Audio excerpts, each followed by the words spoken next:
டெல்லியில் நேற்று மாலை செங்கோட்டை அருகே மக்கள் நடமாட்டம் மிகுந்த இடமான கௌரிசங்கர் கோவில் பகுதியில் குண்டுவெடிப்பு நிகழ்ந்த சம்பவம் நாட்டையே அதிர்ச்சிக்குள்ளாக்கி இருக்கும் சூழலில் இது குறித்த பல பரபரப்பான தகவல்கள் வந்த வண்ணம் உள்ளன.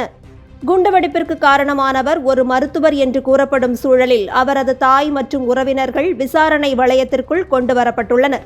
அவர் பணிபுரிந்த மருத்துவமனை மற்றும் சுற்றுவட்டார பகுதிகளில் 1000க்கும் மேற்பட்ட காவல்துறையினர் சோதனையில் ஈடுபட்டுள்ளனர்.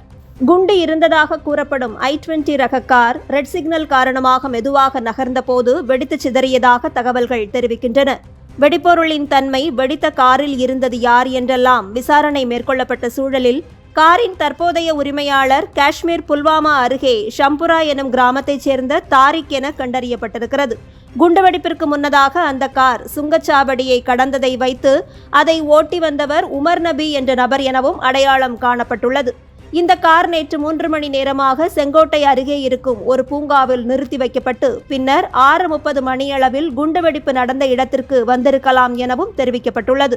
இந்த உமர் நபி ஃபரிதாபாத்தில் அல் ஃபலா எனும் மருத்துவக் கல்லூரியில் மருத்துவராக பணிபுரிந்து வந்தது குறிப்பிடத்தக்கது.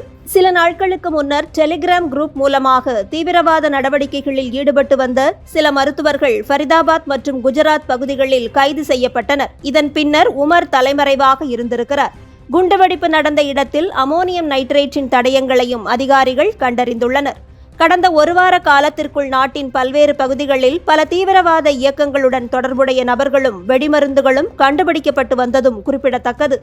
2 தினங்களுக்கு முன்பு குஜராத்தில் ISIS அமைப்புடன் தொடர்புடைய 3 பேரை காவல்துறை கைது செய்தது.